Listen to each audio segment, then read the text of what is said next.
Welcome to the Simpsons Taught Me Everything, where every episode starts with a cow choke. Don't gag a cow, man. Hey guys, it's me, Mike, your host and edutainer, also creator of the Honest Ads series. So, I am a big believer in transparent ads, and hey, let me throw one at you now. This is an ad for Trade Coffee. I'm very excited because being fully transparent, I get some of the ad proceeds and I could use the money. And because of that, I'm not gonna give you anything I haven't tried myself, so Trade naturally hooked me up with some coffee. Their whole deal is they source local roasters. They use their taste testing experts and an online quiz you can take in under a minute. This is Space Cadet Atomic Coffee Roasters. And I'll say this as far as the taste and smell, it tastes and smells better than the coffee I get at the grocery store, and it's the same price point. I'm the guy who goes in and goes, I like it when the coffee tastes good and not like really sharp and bad. And they're like, oh, you want a French dark? And I'm like, why is dark sharper? To me, dark implies dangerous. And they're like, well, you should check your privilege on that, buddy. And I'm like, not like that. We get into a whole thing. I mean, that's it. It's just a system for getting you cheap, good coffee. Right now, Trade is exclusively offering our listeners/viewers 40% off your first order at drinktrade.com/cracked. That's drinktrade.com/cracked for 40% off your first order. If you want to support us, go to drinktrade.com/cracked. Bye. This episode, we're zooming in on a single joke in a montage in the episode Brother, Can You Spare 2 Dimes? It's the follow-up to the episode I covered last time and features the return of Unkie Herb, a baby translator, and the destruction of the iconic Simpsons sofa. Ah! Oh, my couch! The arm, the seat! The dream is over. Incidentally, that title is a riff on a Great Depression-era song about, well, depression about the Depression. There's really no other way to say it. Brother, can you spare a dime? It's the same song Mr. Snrub sings drunkenly to himself in the episode with the three-eyed fish. Brother, can you spare a dime? Oh, and Dad, are you listening? That episode is called Two Cars in Every Garage and Three Eyes on Every Fish, a title which is itself a reference to a Republican Party slogan used to help elect Herbert Hoover, who specifically ran on getting us out of the Great Depression. This is called a Simpsons causality loop, and it's what killed the dinosaurs. Extinct! That PR slogan, often misattributed to Hoover himself, was based on something the King of France said in the early 1600s, and he wasn't promising, but rather wishing every peasant in the kingdom could afford to have a chicken in their pot for Sunday dinner. Nice thought. Let him eat cake. I got no problem with that, per se. Also, close all the cake factories. Okay, we're almost done unpacking the title, I promise, but lastly, I do have to share the full text of that ad that made the phrase famous. It goes, the Republican Party isn't a poor man's party. See, they mean they're gonna make even poor people rich? But that's just not great phrasing, is what that isn't was. The ad continues. Republican efficiency has filled the working man's dinner pail. KFC shout out, baby! And his gasoline tank besides. Republican prosperity has reduced hours and increased earning capacity. Silenced discontent. Put the proverbial chicken in every pot and a car in every backyard to boot. Need I say more? Vote Hoover. I'm tired from saying that sentence. Punch your shit up, corpse of Herbert Hoover's campaign manager. Totally needless to boot. Get that to boot out of there. I promise I'll stop doing air quotes so much if you cut the to boot from the end of this sentence. And again, I'm gonna assume that you meant silence discontent, as in there's no longer a reason for people to be discontented. But that is me meeting you more than halfway. Anyway, here's the montage with the joke in it that I actually want to talk about today. We had a lot of great memories. Except for huge gaps in the western states, Hands Across America was a complete success. Hands across America. Well, Fred, you're going back where you came from.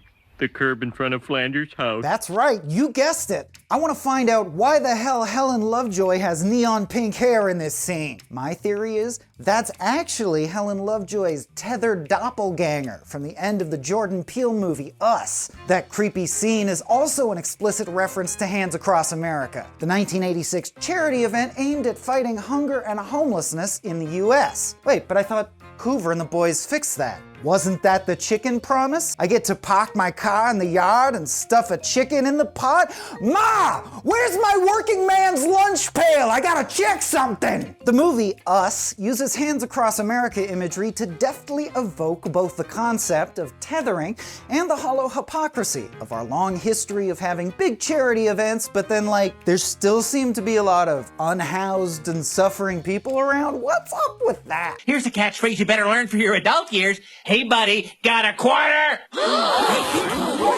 I am shocked and appalled. To answer that question, we have to go back in time a little bit further, but not so far that we're at the title again, because we don't have all day. So, a school shooting in San Diego in 1979, right? Bear with me, I'm going somewhere with this. Brenda Ann Spencer was 16 when she took a gun to school and started a trend that's so hot it's still all the rage today. Some 46 soul-crushing years later. That incident inspired the song I Don't Like Mondays. I don't like Mondays, I wanna shoot. Which is reportedly what the shooter said her motive was. Of course, later she elaborated a bit in court, blaming the shooting on a childhood spent being sexually abused and living in squalor with her alcoholic, impoverished parents. But hey, at least they had a pot with a chicken in it. The song hit #1 in the UK and made the band The Boomtown Rats famous, and key member Bob Geldof rich. Bob was what we used to call a bleeding heart liberal, which by today's standards is a center-right Republican. As such, he cared a lot about the plight of suffering people, and that care seems genuine. No! Take me! I'm old! And that's what happened. What are you looking at me like that for? You believed his cock and bull story? But his model for enacting care has been pretty picked apart in the decades since, and is by now totally out of fashion. As gravy, learning about Geldof's big philanthropist energy will also deepen our appreciation of that one-episode Radio Bart, where Sting is a good digger who's sending his love down the well.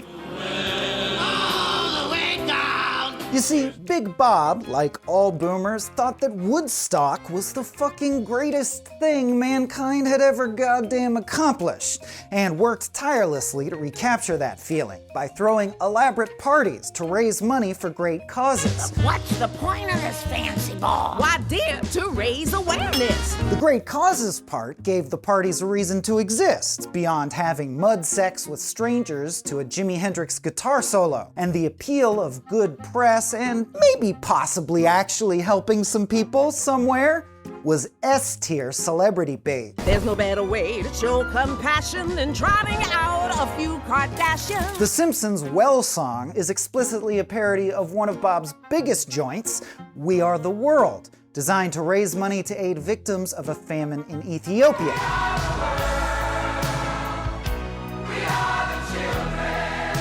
Michael Jackson and Lionel Richie wrote it, and singers on the track included Billy Joel, Diana Ross, Tina Turner, and Bruce Springsteen. Prince declined. A landslide victory. Sales of the We Are the World song and associated merchandise have raised what amounts to over $200 million 2024 charity dollars to date. Sequels naturally followed in the event's wake, refashioned to suit all sorts of shows and beneficiaries. Farm Aid for farmers, Live Aid for livers, Comic Relief, that charity where you sign a trillion-year contract and give them your bank account and routing numbers, something about science, and of course, the benefit that cut through the Simpsons' living room, briefly obstructing Homer's view of the TV, Hands Across America, or HAA. Get it? HAA, huh? Get it? Well, don't you get it, Bart? Derivative dy equals 3r squared dr over 3, or r squared dr, or rdrr, hardy har har. Get it? Oh, yeah. As you've almost certainly figured out from context clues by now, Hands was an attempt to make an unbroken human chain from coast to coast. People were encouraged to pay $10 a ticket to secure their place in line, and celebrity participants included Sandra Bullock, Edward James Olmos, Frank Sinatra, Lily Tomlin, Ronald Reagan, Cool, and the gang, Liza Minnelli, Billy Zane, Cesar Chavez, Whoopi Goldberg, and Kenny Loggins. Wow. I think the last time I saw Ronald Reagan and Cesar Chavez together was... I actually can't believe that happened. Director Steven Spielberg said, "This is the greatest thing that has happened in a publicly organized way since Woodstock." Well, around 5.5 million people participated. The chain was broken in many places and often symbolized by ropes or ribbons when it wound through big empty stretches of desert where the chain should theoretically be. Like the border wall! Interestingly, there actually were enough people involved to stretch from coast to coast, like mathematically, but non-scarecrow people don't tend to want to spend $10 to stand in a Kansas cornfield all day. So there were huge clumps in the big cities and places holding celebratory events. There were some spin-off chains too, like the one in Hawaii, led by Tom Selleck, with the slogan, "Hawaiians are Americans too." Yeah, I heard about that. My condolences, Hawaiians. And let us observe a moment of silence for the brave men and women of Hands Across the Globe, 70% of whom drowned almost immediately. Just kidding.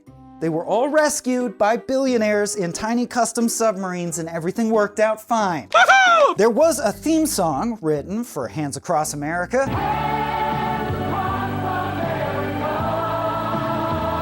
This time by Mark Blatt, John Carney, and Larry Gottlieb. And I know those names aren't quite as ubiquitous as Lionel Richie or Michael Jackson, but who you got singing on this thing? Oh yeah?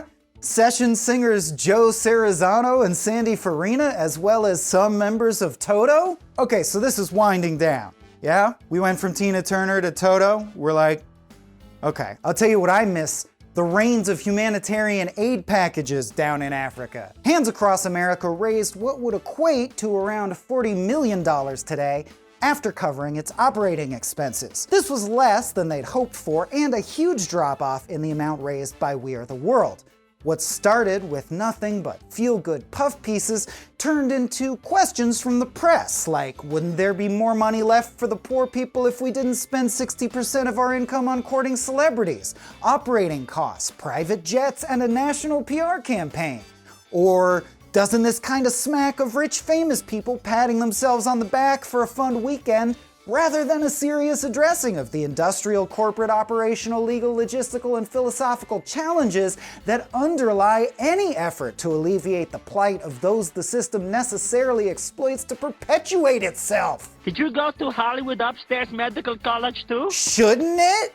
Shouldn't the government be doing this instead of needing my money, my extra money I just give? Didn't we make society to...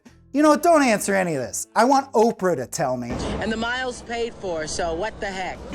Soon, the era of the massive celebrity-fueled philanthropy and water stunt show spectacular had come to an end. Bono would have to stop playing for Africa and start playing to keep the great eye of the desert mollified, lest it destroy us all. Lives everywhere would go without aid, and comics everywhere without relief. No regard at all.